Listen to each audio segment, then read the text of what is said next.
We are here for our Future Health Workforce event. And it's fitting because at ASU, we are always thinking about what is next.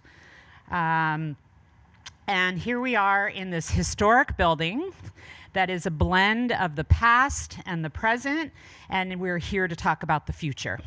So I have the honor of introducing our moderator. She's my boss and the leader of the College of Health Solutions, and that is Deborah Hellitzer.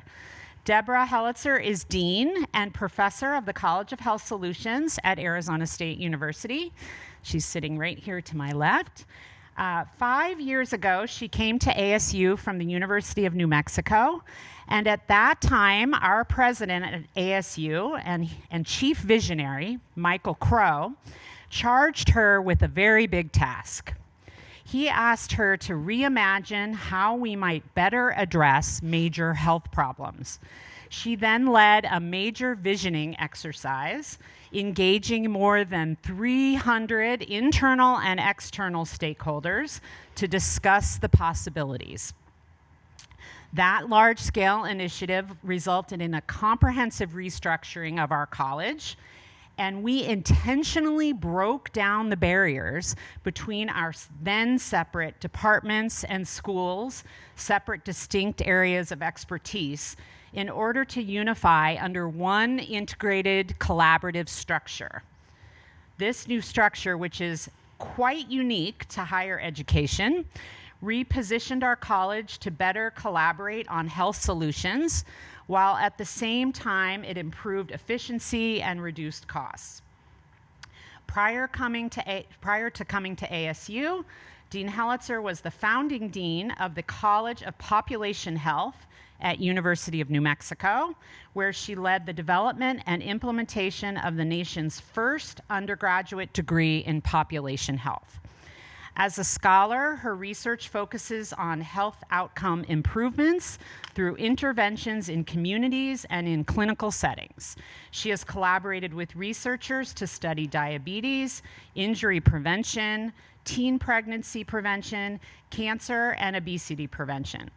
Since 2009, Dean Hellitzer has worked to address the needs for mentorship and career development of women faculty in academic medical centers. And as a staff member working for her, I can also say she has also worked to develop the professional staff working in her leadership team, which is really quite fabulous. She has been an author on more than 100 publications, 3 books, and 8 book chapters, and has led or significantly contributed to over $65 million of population health research. So with that, I am going to turn it over. It looks like one of my pages is not here, but so I want to make sure I got everything, but I am going to turn it over to Dean Hellitzer, who will introduce our other speakers and get us started. So please join me in welcoming Dean Deborah Hellitzer.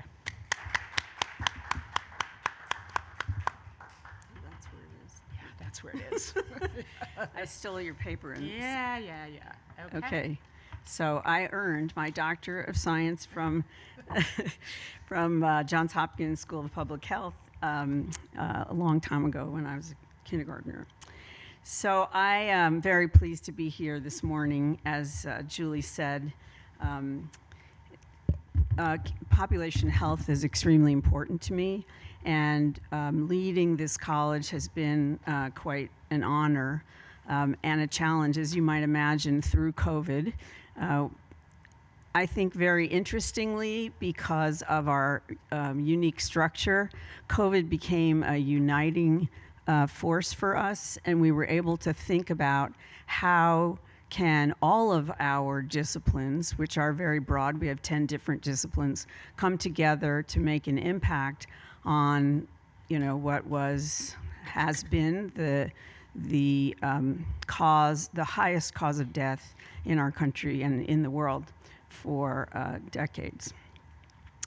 So I am inspired by people like you in the audience, because you all are making a difference in health and health care in California. We are very honored to bring ASU here to California and to collaborate with you. Many of the problems that we see in Arizona are the same problems here in California, for example, water and heat. And so we really value the collaboration that's building here between ASU and the state, and in particular, the College of Health Solutions and our colleagues in the health area.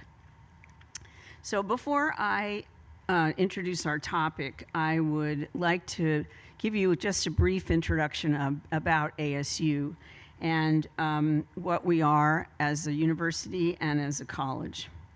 So many of you know that ASU is one of the largest universities in the country with an enrollment of more than 140,000 students.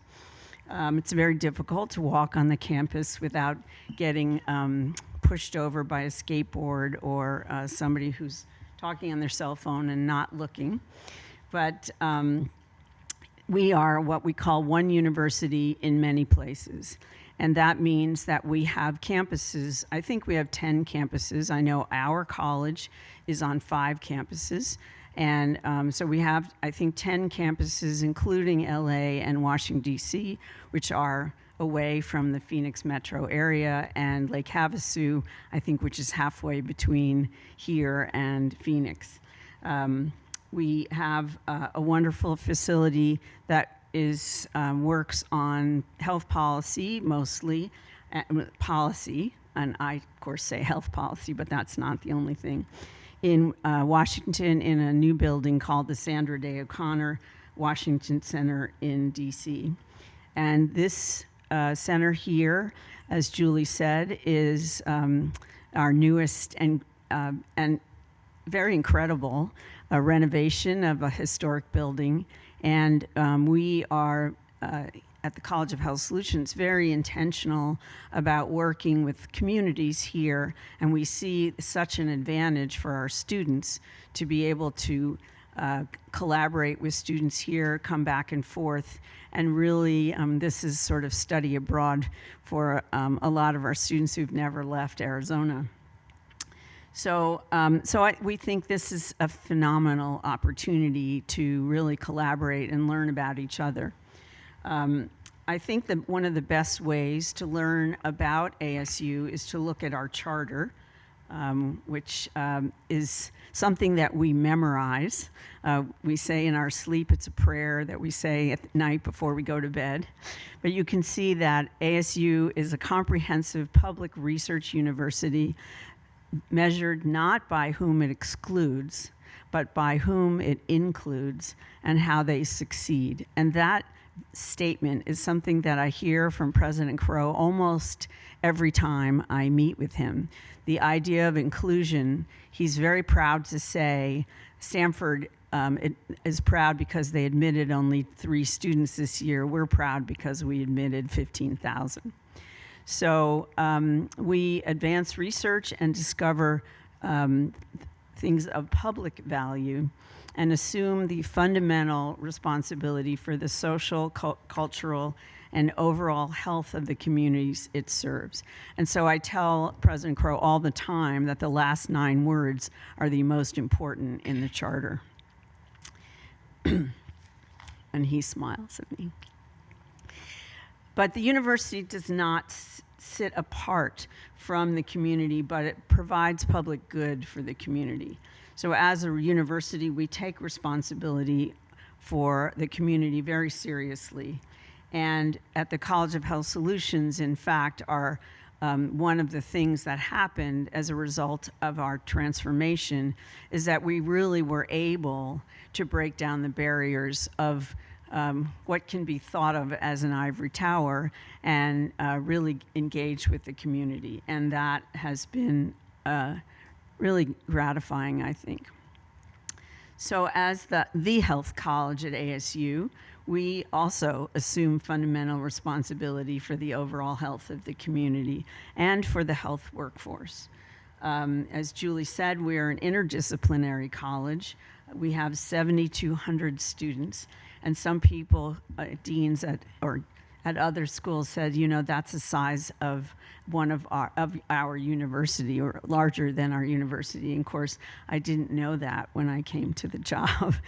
But I love the students, and I get to teach, and I'm very fortunate, I think, to be a part of a really multicultural and really very fascinating, committed group of students who are, I would say, when they come in, little scared freshmen, and I'm a little mothering, and come out with confidence and a lot of expertise.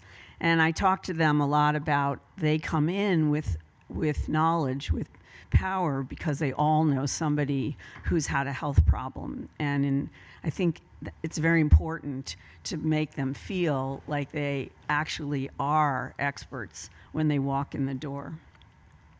So we have 19 undergraduate and 25 graduate health-related degree programs on 7 campuses and online. Our programs include health science. I always have to look because I'm always counting on my fingers. Health sciences and medical studies, healthcare systems, population health, biomedical informatics, and biomedical diagnostics. And as you can imagine, the COVID pandemic gave us a lot of opportunity to think about diagnostics in a different way. Kinesiology and movement sciences, behavioral health, nutrition, and speech and hearing, among other disciplines. And we have made it our mission to translate scientific discovery into practice and make tomorrow's leaders to reimagine health and to address the challenges facing people and communities, and to stay healthy and to improve their health and manage their chronic disease. So that brings us to today.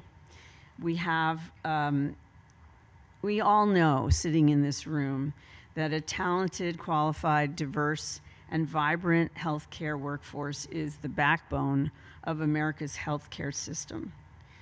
While the California Department of Health and the Governor's Office have taken steps to ensure that an adequate level of healthcare workers to meet the needs of the state, that's a very delicate balance right now, as I'm sure you know, because health workers are very burnt out, and I think we really have a problem recruiting and maintaining our health care workforce.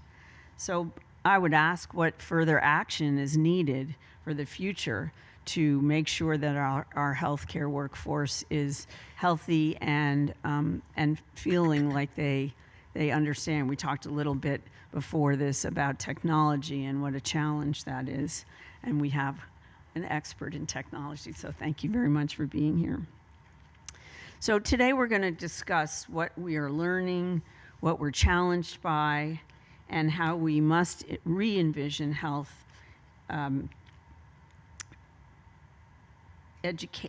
education and the workforce to reduce disparities and prepare for a better future through collaboration, transformation, and innovation.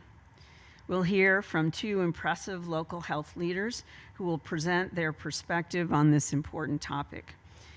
After each of the panelists present, we'll have a discussion, and we hope that you will join us in asking questions and, really engaging our experts in thinking and challenge them as well. Our first speaker, Dr. Muntu Davis, unfortunately had a family emergency, so he wasn't able to join us, but many of you might be familiar with him. He is the county health officer at the Los Angeles Department of Public Health, and he serves as the department's medical expert regarding all public health matters, so we're sorry not to be able to have him. Dr. Donna Elliott, right next to me, is a professor of pediatrics and medical education. She's Vice Dean for Medical Education and Chair of the Department of Medical Education at the Keck School of Medicine at USC. She oversees all academic areas related to medical student education, pathway programs, and the Master of Academic Medicine and Narrative Medicine, which is extremely interesting at the Keck School. Dr. Elliott has received numerous teaching and mentoring awards, including the Mellon Award for Excellence in Mentoring and the Excellence in Teaching Award, both from USC. She was also named a master teacher and elected as a faculty fellow in the USC Center for Excellence in Teaching. In addition, Dr. Elliott received the Women's Leadership in Medicine Award from the American Medical Student Association and was named a Remarkable Woman of USC. That's wonderful. She recently completed terms as a member of the AAMC Group on Student Affairs National Steering Committee and as a member of the Executive Board of the National Board of Medical Examiners. She's currently the chair of the National Resident Matching Program Board of Directors. Our second speaker, Dr. Michael Cantor, is a professor and chair of clinical sciences at the Kaiser Permanente Bernard Tyson School of Medicine. I guess I'm supposed to say Bernard J. Tyson. It's a mouthful. Previously, Dr. Cantor has had oversight of the quality of care provided by the 22,000 physicians to serve 12.2 million patients with the Kaiser Permanente health system nationally and responsible for the development of the organization's national quality strategies. He told me that he's passionate about clinical quality and patient safety and developed a new model of care for chronic disease that helps to, and a customized checklist that helps to increase the reliability of ambulatory care and increase patient engagement. He also designed and implemented Kaiser's SureNet, a program to decrease missed or delayed diagnoses and increase medical safety. Dr. Cantor has overseen the creation of a language concordance program that matches bilingual physicians to patients with limited English language ability and a cardiovascular mortality reduction program that achieved a 50% reduction in the incidence of acute myocardial infarction and also reduced health disparities among African Americans in the Medicare population. He's authored more than 85 articles published in peer-reviewed journals and chapters in 5 books, and is a frequent speaker at the Institute for Healthcare Improvement, National Safety Foundation, and Diagnostic Errors in Medicine conferences and meetings. We're so fortunate to have such impressive local health leaders with us today. As we get started, I'd like to open with a brief introduction. So what we think about in our college, and we are preparing students for medicine, that healthcare is constantly changing, from technological advances to the changing climate, from an aging population, we call it a silver tsunami, to growing health disparities, from increasing costs to changing payment systems. And as you know, the COVID pandemic really exacerbated these health disparities. So it's now become an even more important thing for us to consider. But this fast pace of change is one of our biggest challenges for training the future healthcare workforce. As you can imagine, we develop a training program and the students go through the training program and 4 years later they can come out and go into medical school. Well, we worry about whether our training program is keeping up with the health changes. And so having people who work in the health system as our collaborators is so important. Not only do we need to understand the current needs of the community and the workforce, but we need to think strategically years into the future. So we must ask ourselves, are we training the workforce to use emerging technology and data to improve care? Are our young health professionals learning the communication and other soft skills needed to build relationships with the patients? I don't know how many of you have children, but my children don't communicate with me by telephone. They communicate with me by text. And, that's a whole change in the culture. And so getting these, and they're not in college, getting these young people to communicate with language and in speaking is actually a difficult thing. I think they're actually intimidated a little by having to look somebody in the eye and talk to them. Are we preparing these providers to work in a value-based care system? How do we learn to balance cost, quality, and demand? How do we advance population health management and serve the needs of the chronically and acutely ill, as well as those who are healthy? Are we developing professionals and systems that will increase job satisfaction and decrease burnout? These are important topics for building the future healthcare workforce. I'm looking forward to hearing different perspectives from our three experts. So let's get started. First, Donna Elliott.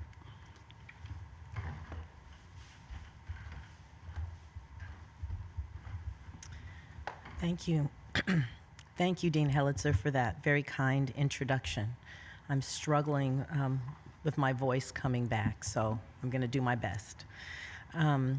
Dean Hellitzer if you'd go to the next slide. How do I advance? Do you advance? How do we move slides? Oh, yes, perfect. Great, thank you. Thank you, thank you. So Dean Hellitzer did a very nice job of outlining these challenges in healthcare and the new challenges that our trainees will face when they enter the workforce. Increasing complexity and chronicity of disease, changing organizations of healthcare delivery systems, the rapid growth in knowledge, so we have to really train our students how to be lifelong learners more now than ever. Over the last decade, the well-being of the clinician workforce has come into the foreground as something we really need to focus on, and that really also helps us define these health systems and how we ask our healthcare workers to practice. And then many people have fought for decades to battle health inequities, but the events of the last few years really have highlighted the need and engaged many more people and organizations into the fight and the battle. So how do we equip our students to really understand and practice population and public health and think about social determinants of the patients that they serve? And then technology is a whole new entity for all of us. Artificial intelligence, the health record, and all of the patients who will come into offices with their smartwatches and smartphones and apps and all types of information for their doctors to digest. So medical education is at a really very exciting point in time where we're really able to think creatively and innovatively about how we prepare our students for these challenges that they'll face, which I think are opportunities really more than challenges. And so I was asked today to talk about one area of interprofessional education. So we know about interprofessional team-based care. So we know that practice improves patient care and outcomes and reduces medical errors. That when we have disease-focused ways for our patients to access care as opposed to specialty-focused care, we can bring providers into one setting to meet the needs of that patient from various disciplines, and so that increases the speed with which they can attain their treatment. It reduces inefficiency in healthcare costs with duplication of visits and tests and imaging, and it has been shown to improve staff relationships and job satisfaction. So how do we prepare our learners to work in these team-based care settings? So interprofessional education is one of those ways. So physicians of the future are going to need both interpersonal and intrapersonal competencies to function in a healthcare system. the MCAT and the GPA that used to be enough to ensure that someone would be an effective healthcare provider is no longer the case. We're really trying to attract students with a broad range of competencies. And our parent organization, the Association of American Medical Colleges, or AAMC, about 5 or 7 years ago, put out a set of core competencies for entering medical students.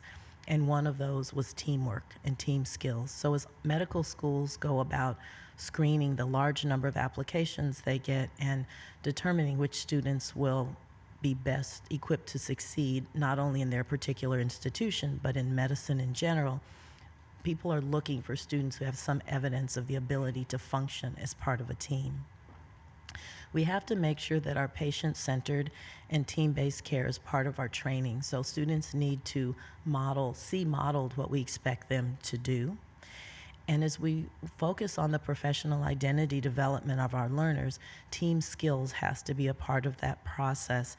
And it has to start early in medical school. So as they develop their professional identity as emerging physicians, young health professionals, that part of their core competencies are really this ability to function in teams. And then we want to reinforce that in the clinical setting.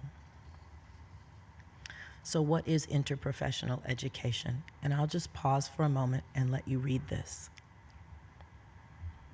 Would you like some water? Okay.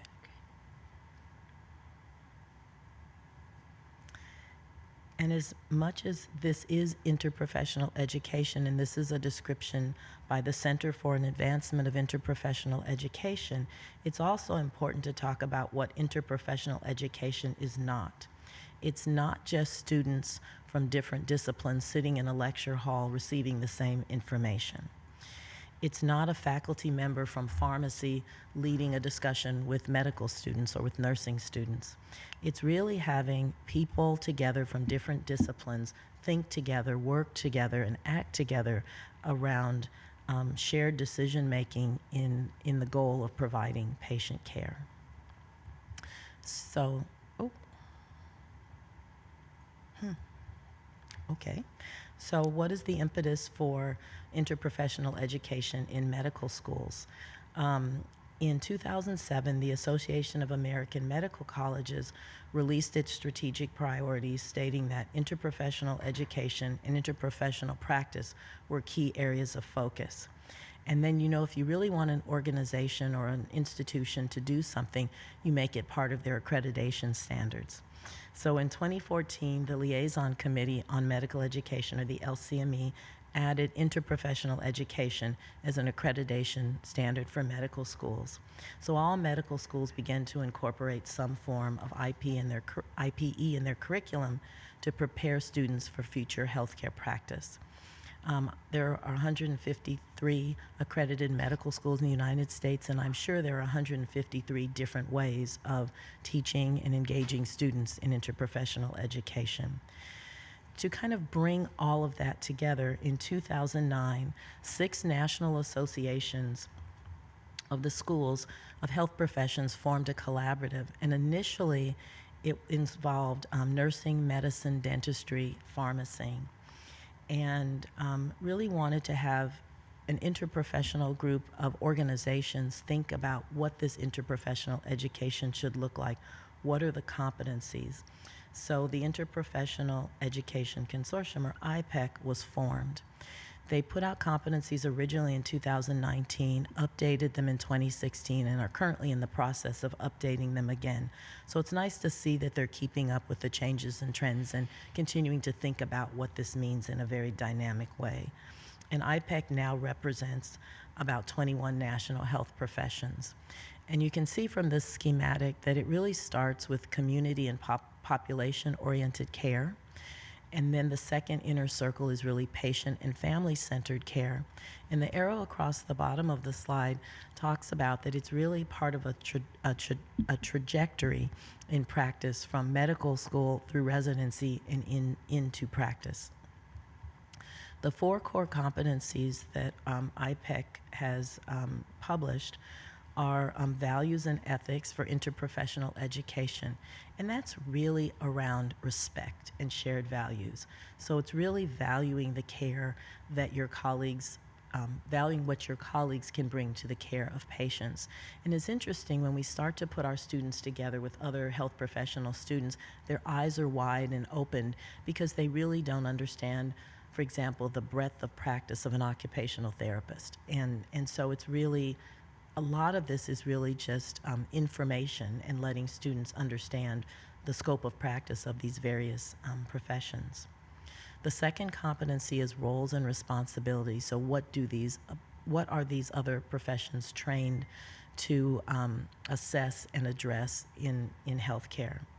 And then interprofessional communication. We have always talked and taught about communication with patients and families, more recently communities, and then now really to talk about other health professionals in the model of team-based care. And then team and teamwork. All of the skills that get our students into medical school are really independent skills. It's really about their individual accomplishments. And now we're asking them to really set that aside and really think about how you can contribute to a team and how you function as a member of a team and how you respect your colleagues in that practice. So the implementation of interprofessional education can occur in many different environments. Large classroom settings, small group tutorials, simulations, ideally in the clinical setting when the students are in that setting. They can be both planned and unplanned collaborative experiences. And we really need our institutions to provide support for this because there are tremendous logistical, financial, and organizational barriers to implementing these programs and these experiences for our students. I grew up in the LA County hospital system, and my clinical practice was there for decades. And on pediatrics, on our inpatient rounds, when I was ward attending, we would always have pharmacy students as well as medical students on our teams. And so this was something that I sort of took for granted because our pharmacy students could have just shadowed along and we could have ignored them essentially on the team, and they would have gone off and talked about the cases with their pharmacy faculty member. But I really engaged them in the practice of the team, and they were a team member participating in our rounds, presenting patients, and participating as we made patient care decisions. So those unplanned encounters where students are together really are really rich opportunities for interprofessional education. This is just a very high-level overview of what we're doing at the Keck School of Medicine this year for interprofessional education. So M1 are medical students and P1 are pharmacy students. On our health science, we don't have a nursing school at USC, but we have a pharmacy school that sits right next to our medical school. So we're doing some large group activities with our medical and pharmacy students in both first and second year around case discussions, case collaborations. We have what I think is a COVID outcome in terms of an all-campus activity because we use Zoom, and this would have been absolutely impossible without using Zoom. For the past 2 years, we've had 1,000 students from the schools of medicine, pharmacy, dentistry, occupational therapy, physical therapy, physician assistant, speech and language pathology, and social work coming together with 200 faculty members from those schools.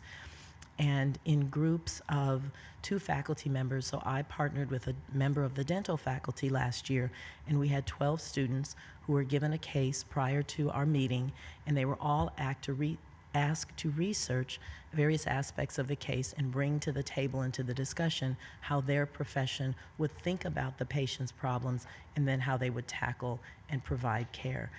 And I will tell you, I've never seen such a large activity come off more smoothly. It's a tribute to those who planned it. And we're continuing that this year and actually adding a second session this year because it was so successful. When our students are clinical students, they're going to do a Team Steps activity. And for those of you who are familiar with Team Steps, they really focus on the tenets of communication, leadership, situation monitoring, and mutual support. And then in our transition to residency course, our almost graduating seniors will come together for a month as a boot camp type experience before they go off to residency, which is becoming common practice in all medical schools, essentially all medical schools. And they'll work around simulated patient cases in our clinical skills center. In the evaluation of interprofessional education activities, we're in the early phases of that. Systematic reviews and meta-analysis have really shown that the research lacks rigorous design and has not really provided insight into how IPE affects change in the healthcare process and patient outcomes. We do know that it does change the learners and it prepares the learner to work in those settings, but we're not sure then how that translates to patient care. So increased mutual respect and trust, improved understanding of their roles and responsibilities of theirs and of others, more effective communication, increased job satisfaction, and positive impact on patient care. So students trained in IPE have a better interprofessional collaborative practice, but we're going to need more research, rigorous, probably mixed methods research, to really provide more clarity on the direct connection between the education and the healthcare outcomes. So, thank you.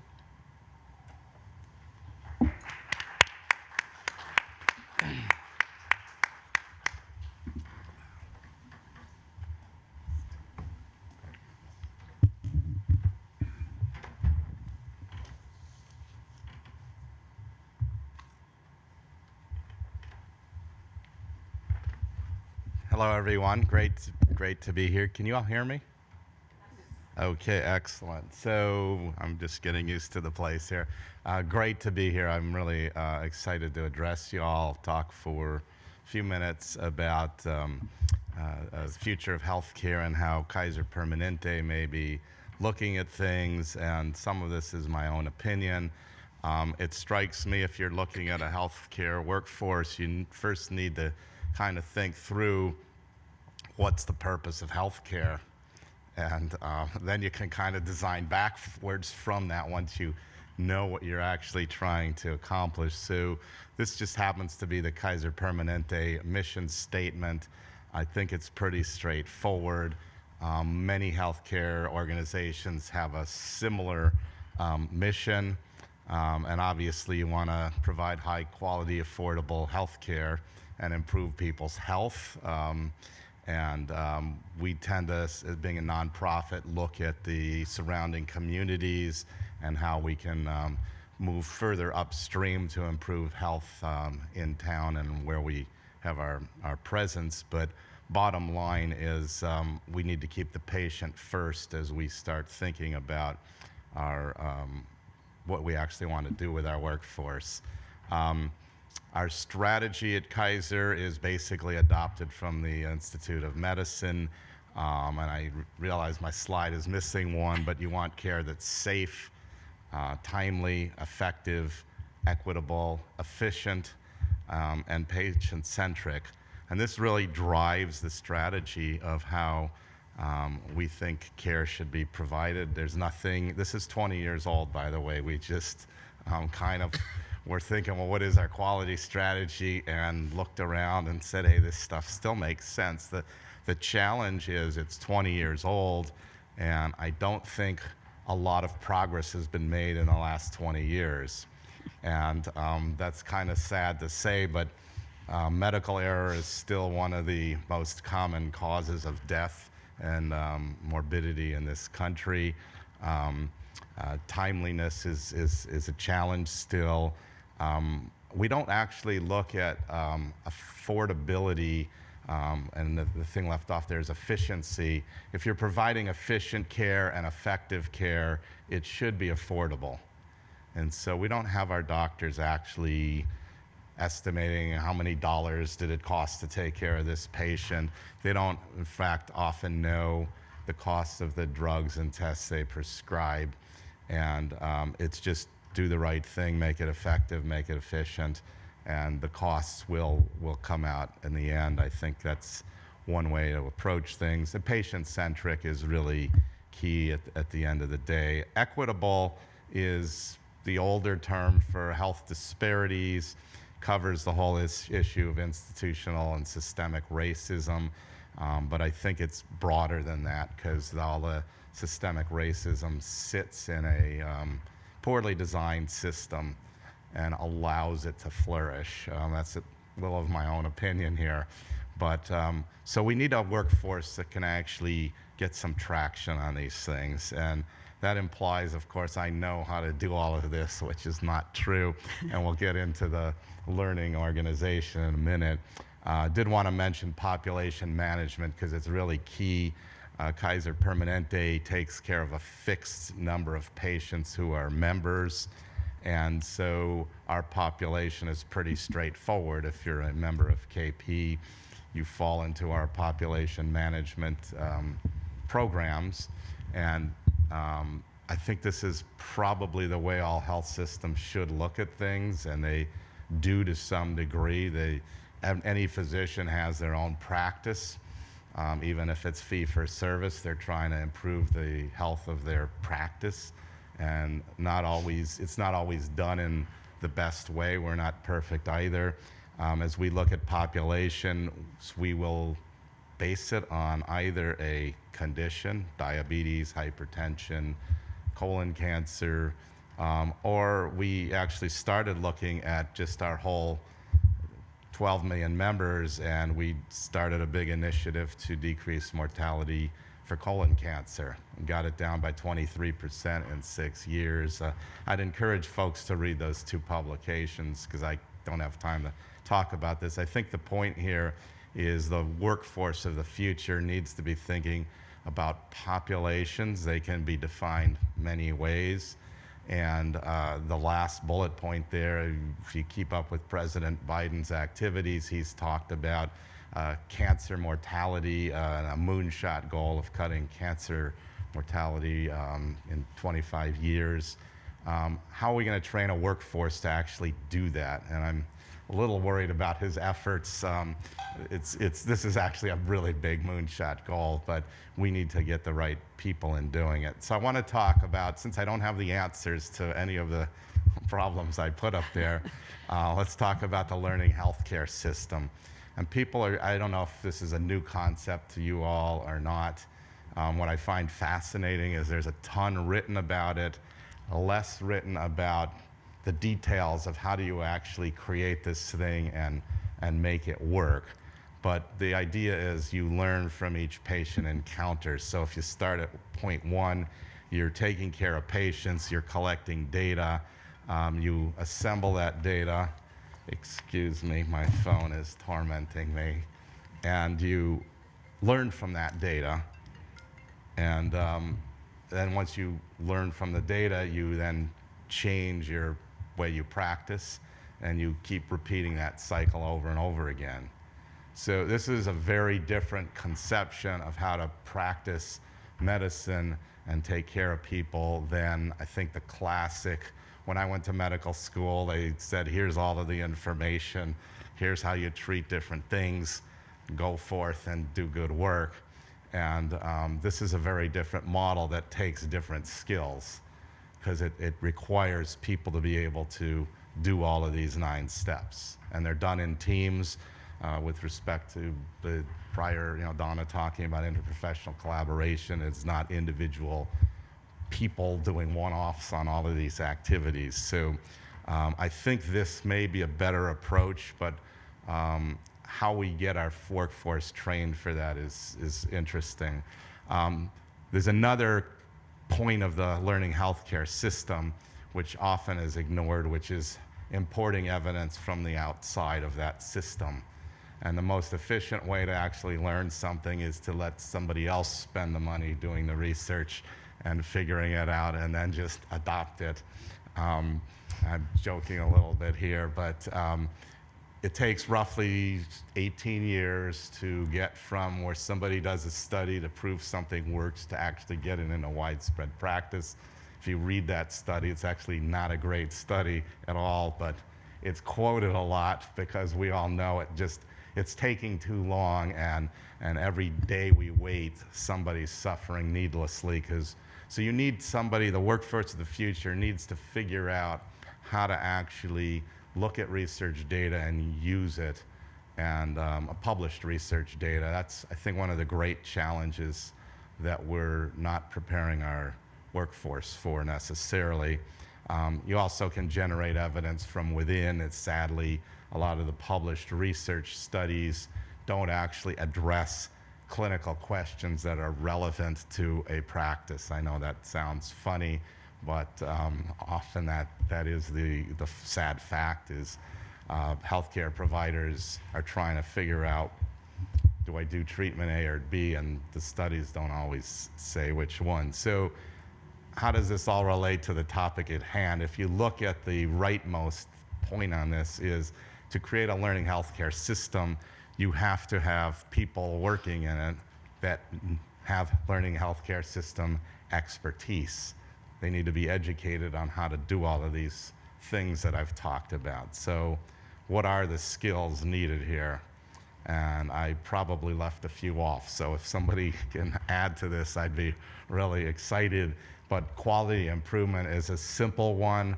As you practice, you should be improving your practice in a continuous fashion. Research, I think, is straightforward. Innovation is different than research. A lot of the tech companies have this mastered, but not so much in healthcare, where innovation is much, much slower. So how do you get a good ideas, by the way, are easy. It's taking a good idea and figuring out how to implement it. That is what real innovation is. Lifelong learning is key. Most of what people learn in their training will become obsolete. And practice-based learning refers to the whole concept of learning from your own experience. Thinking in systems is a big part of interprofessional collaboration, but also just how to think through how to be efficient and effective. It's not one hero running around saving the planet. Leadership is key, and interprofessional collaboration, I would add to include finance people, business people, engineering people, psychologists, etc. What I see in my work a lot, looking at a lot of doctors, it's rare that physicians or nurses or pharmacists don't know the technical aspects of their field and make a mistake because they didn't know something or have the skills. Most of the issues, I think, revolve around behavioral issues, lapses in professionalism, the so-called disruptive physician. Getting people to actually speak up when they see problems sounds simple, but it's actually really hard. So to me, that second bullet point is what we really need to be focusing on. Wellness and burnout is a major problem. I wish I had the solution there, but I think there's a lot more we should be doing as we educate new people going forward in terms of how to manage themselves better. And I put in monolingual speaking just because 10% of our members are Spanish speaking, they don't speak English. Our healthcare workforce does not match the needs of our population when you consider language. It's possible in 40 years, computers will translate everything like on Star Trek, but we're not quite there yet. So bottom line is, I think the needs of the future healthcare workforce, they're actually currently unknown with certainty. I've alluded to what I think are some of the skills needed, and training a workforce for lifelong change is what's really needed. Healthcare is going to be a lot different in the next 30 or 40 years. So thank you very much.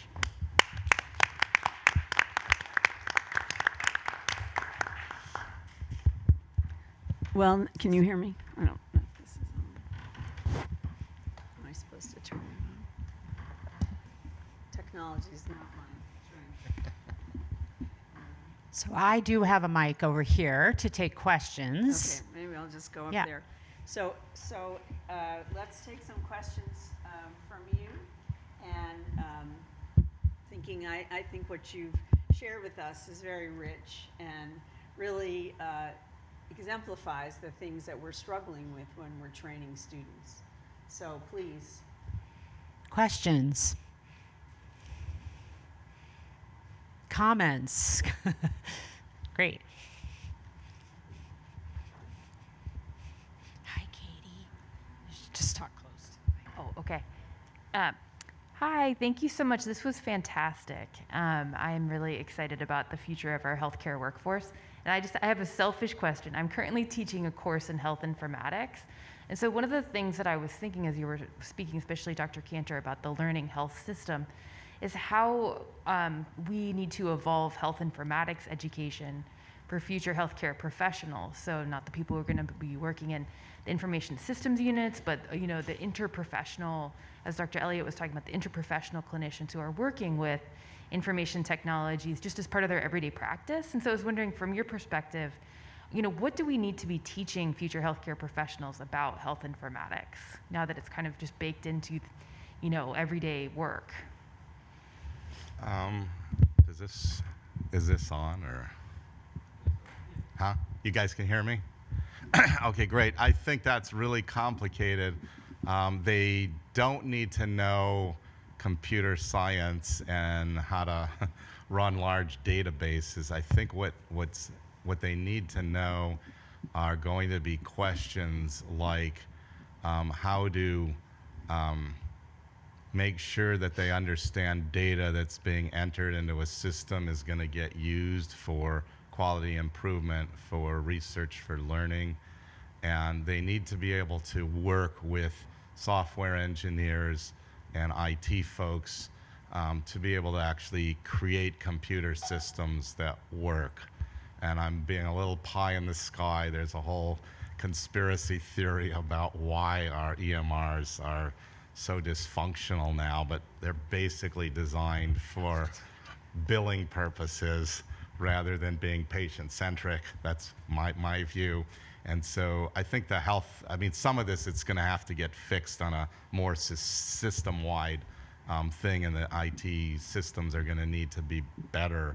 But the workforce needs to step up and say, this is what we need, and to be able to articulate what they need and articulate how they're going to use it in a very different fashion. It's not just about a faster system that you can have 3 fewer mouse clicks to get through the encounter. They need to learn the nuances of how to use information and data. You want to respond? Got a question over here.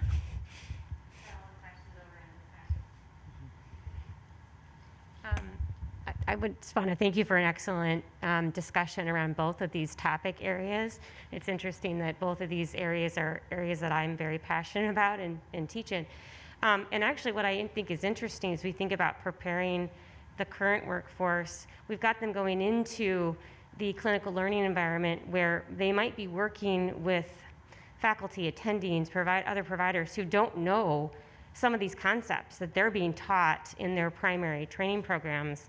I would say both of that's true for the interprofessional practice, education, collaborative areas, as well as the system science piece. We're teaching our students about social terms of health and health equity and disparities and all these terms that I think some of the workforce out there don't know necessarily about. So what do you all feel about the developments that we can do from our lens to help that? Because we want to foster that continuum of learning for our students once they enter into that clinical learning environment space, which is so important. I don't know if this is on. I think it would. So thank you for that question. No? I don't think we're getting any sound out of those middle mics. Thank you for that question. It's something that we struggle with regularly. And a great example of that is we started, as all medical schools have started really focusing on social determinants of health, social medicine, health disparities, health justice. And that's an area where we find our learners are ready for these discussions. And actually, even from undergrad programs like yours, have really thought about and talked about and have become passionate about some of these areas and some of these issues. And our faculty really have not in many ways. And so faculty development is huge, and we're spending a lot of time and a lot of effort with faculty development, and have developed, as many schools have done, learning materials about how to develop inclusive environments, even how to think about your curricular materials, your handouts, and when you use race and when you use gender, and is that relevant to the case discussion, or is it just something we've always done and we've always talked about the 35-year-old African American male? You know, is that relevant? Is that important? And how we portray information. So we have a dermatologist who's very engaged in skin of color work. So, and they're really health outcomes issues related to students being only trained with white skin in terms of looking at disease processes and not being able to recognize those in more darkly pigmented skin. So our faculty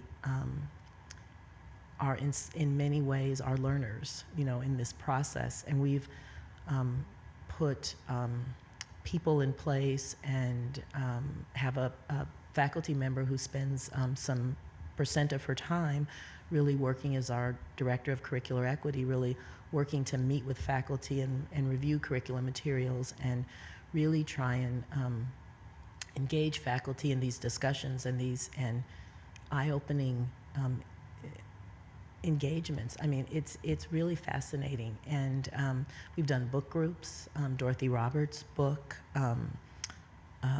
Fatal, oh gosh, I can't think of the name of it, but it's really, we do that as a book group with our students first week of medical school as they come in, and we work with our faculty in the same way and have done book groups with them around that work. The good news of all of that work is we have not had a faculty member that said, this is ridiculous, I'm not doing this. Many have said, oh, never thought of that. Why am I giving those statistics? Why is it like that? And we ask them to go back to the source data. And we've engaged students in that work and really understanding, is this important? Is this even correct? What we've all assumed is correct for decades. And the faculty have been incredibly open and supportive and interested in learning. Now, we do have a faculty that practice at the LA County Hospital. So in some regards, we have a bit of a self-selected group of individuals, but that's been just really rewarding to really work with our faculty. But it's a heavy lift to get the faculty to be able to support what the learners need and what the learners are able to do. We have a question over here. Hi, my name's Kevin.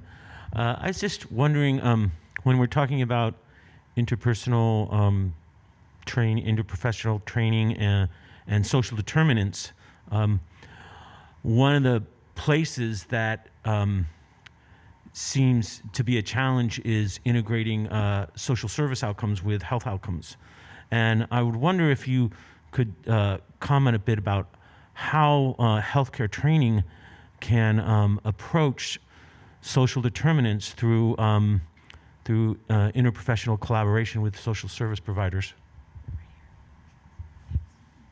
So are you asking about interprofessional collaboration, you said with social service providers? Yeah. To address the social determinants, because that's actually, I think social service providers are a key to integrating healthcare solutions, to incorporating healthcare solutions with social determinants, and then that's the key to perhaps integrating, making it more community inclusive and addressing healthcare inequities. And I was just wondering, there's only so many professionals you can collaborate with, and it seems to me that the medical profession, the time of a doctor and the workforce is limited. And how do you train the healthcare workforce to interact successfully with the social service workforce? So I'll start and then pass off to Dr. Cantor, because I think Kaiser is doing some innovative things in that area. But we really have embedded a longitudinal course throughout the 4 years of medical school, Health Justice and Systems of Care, bringing social justice and health system science together. And part of that, the experiential part of that, is our service learning program, where our students are spending time in the community and really engaging longitudinally with a particular community organization. And we sort of put a stake in the ground from early on. In our very first week of medical school, the dean and all of the deans and high-level, visible faculty members, we put on our Keck in the Community t-shirts, and we go out with a group of students and we spend a day doing community service. So we want to say from the very beginning, we're about serving our community, and we're so fortunate of where we sit in Los Angeles and in East LA, just in the heart of just this incredible diverse population from where we are housed, are located. And so we really put that at the forefront. So we really talk a lot about social determinants, and then every day they're at the county hospital, they're in the laboratory of how social determinants of health impact our patients. So I think our way of looking at it is a little more traditional, and I want to hand it off to Dr. Cantor, because I think Kaiser's done some really interesting things as a new medical school. It's harder to change things. To something really I think your question is great, and it kind of relates to the prior one. To me, I have a real interest in the so-called hidden curriculum, where students learn something in the classroom, and then they go into the clinical space, and then they unlearn it and learn the opposite depending on what's going on in the clinic. And I think the solution to that problem is first to have close collaboration between the teaching arm of the organization and the clinical arm of the organization. If they're not aligned, I don't think much real progress gets made. We have a slight advantage because most of our teaching is within one medical group in one system. There's some downsides to that, but the upside is less hidden curriculum. To your point, though, the real issue is how do you actually, in practice, address social determinants of health and in a way that is scalable and effective? And nobody has the answer to that, because if they did, we wouldn't have all these inequities. I think some of the things we're looking at is screening for social determinants and working in collaboration with our communities. We've got databases of food banks and various social services that can address social needs, and have several pilots going on in that respect. What students, I think, need to understand really is, how do you do program evaluation? Do these things work or not? How do you actually fit this into a practice? The implementation arm needs to be sort of taught general. One of my slides talked about implementation science. Those things need to be taught to students. The exact solutions, I think we're still learning, but what I see as a major problem is people just saying we're going to do X because it feels good, and they don't really know if it's going to work or not. So it gets all back to, how do we learn as we try experiments in addressing social determinants? How do we learn what works, and just as importantly, what doesn't work? And it's really challenging when we've studied it. It's actually hard to engage patients. They don't always have the same agenda that the healthcare system has when it comes to their personal business and life. I hope I answered your question. Sure, thank you. I'd like to follow up maybe afterwards. We're doing some data collection, and maybe we can collaborate. That would be great. Other comments, questions? Well, I don't know if this is on. I'd like to ask a question. I think that we always talk data, but actually, data itself is useless. It's really the information that is generated from the data that is important. And I wonder whether we are really training the system to produce data, to produce information that is useful for the doctor to use in their 10-minute visit. And, I wonder whether we need to have technology as part of our interprofessional teams. How do we do that? How do we curate the data into useful information. And especially with AI, and all the predictive analytics, how does that relate to patient care, in the clinical encounter?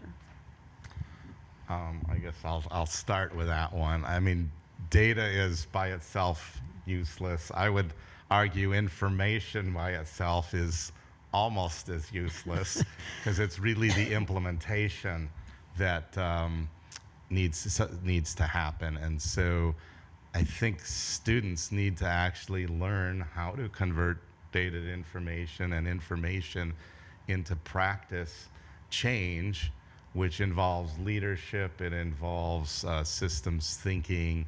They need to know how to work in teams, how to educate. I think those are general skills that will move that learning cycle along. And I would, I guess, focus on the more general approach rather than the specifics. Our students have to do a scholarly project. We specifically don't call it research because it can be quality improvement. It can be some kind of implementation project. And we're trying to teach them through actual experience. So I don't know if I totally answered your question, but these skills are generally not taught well in medical school. Right. And just to learn how to interpret data and convert it into information, most traditional, the way I was taught, you memorized a bunch of stuff. You didn't actually have to, nobody ever gave me a data set and said, here, what can you make out of this thing? And likewise, if somebody, one of the problems I had, how do you screen for breast cancer in 5 million patients?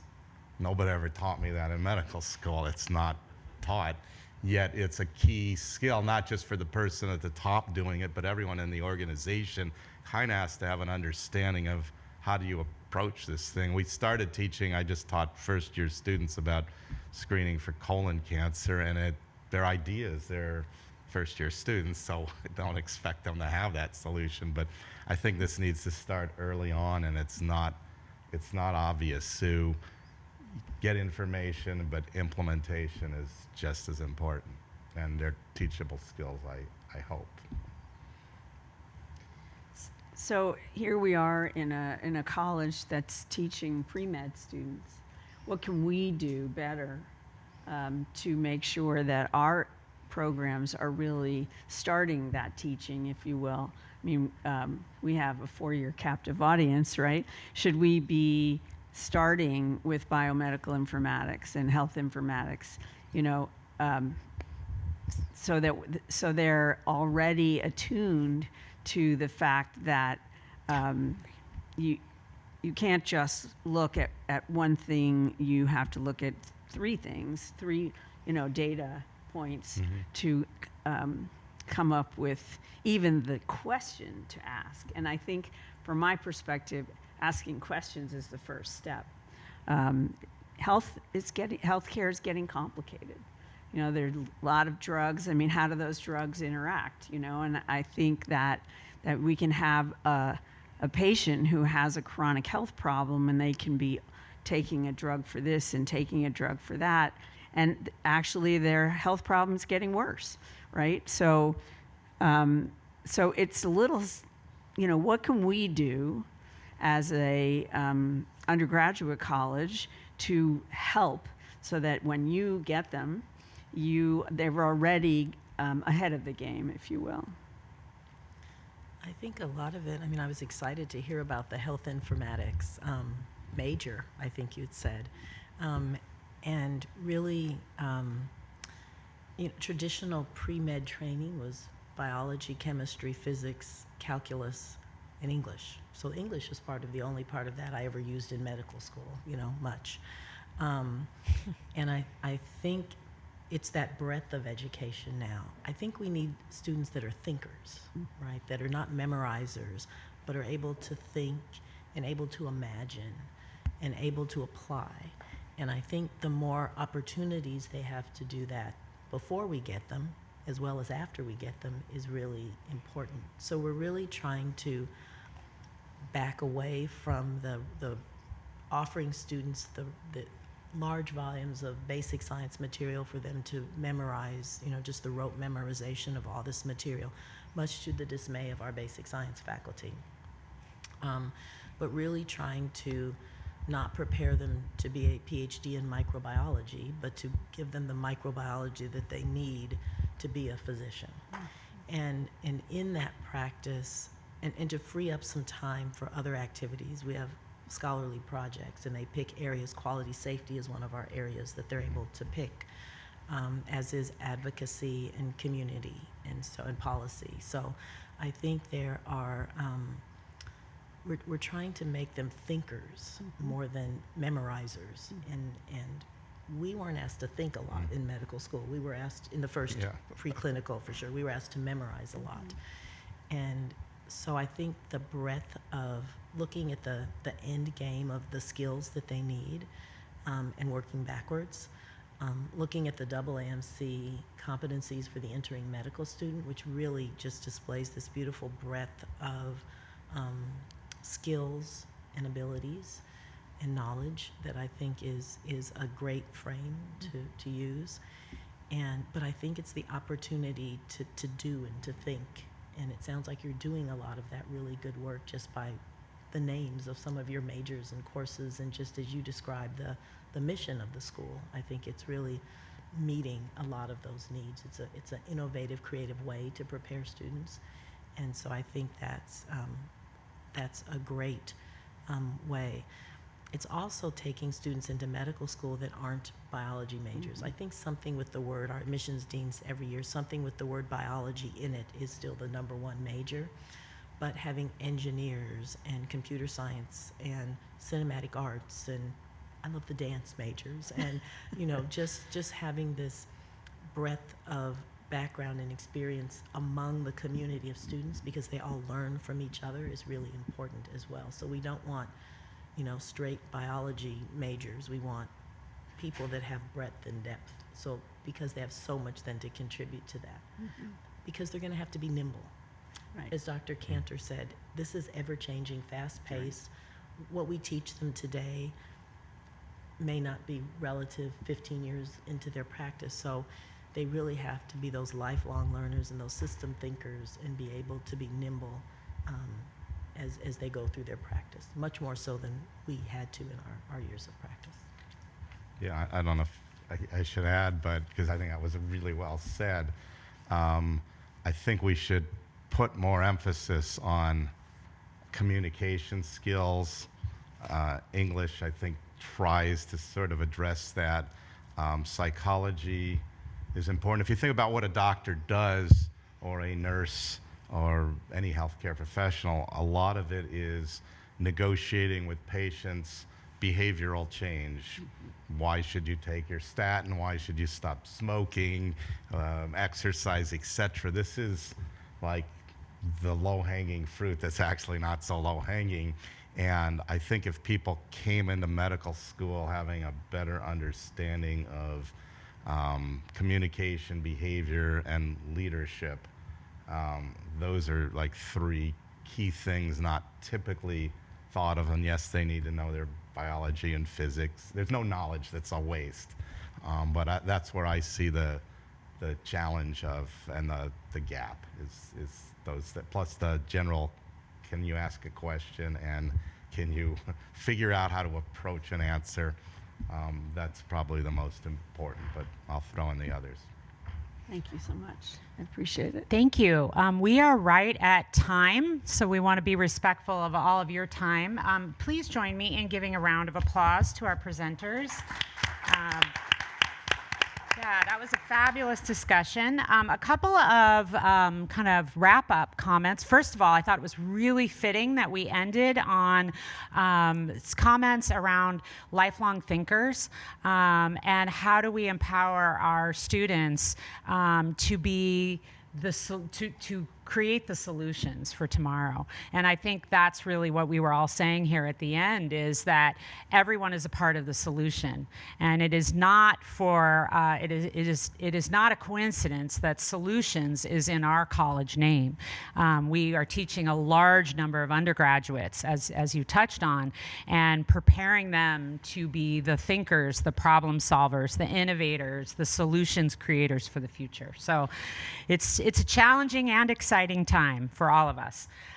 We would love to host you on a tour of this fabulous building if you have time to stay and join us.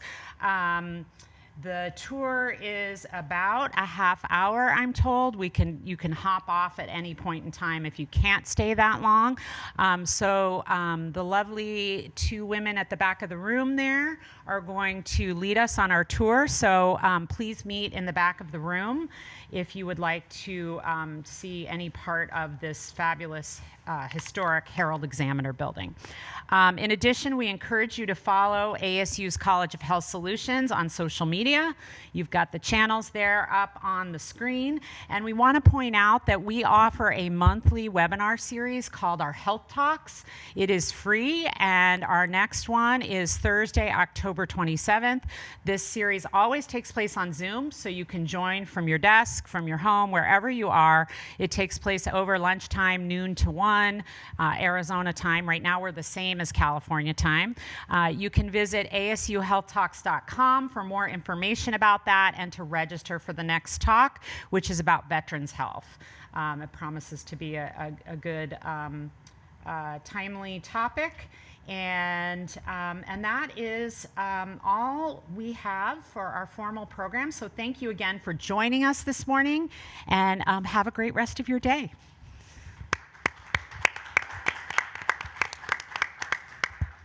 Thank you.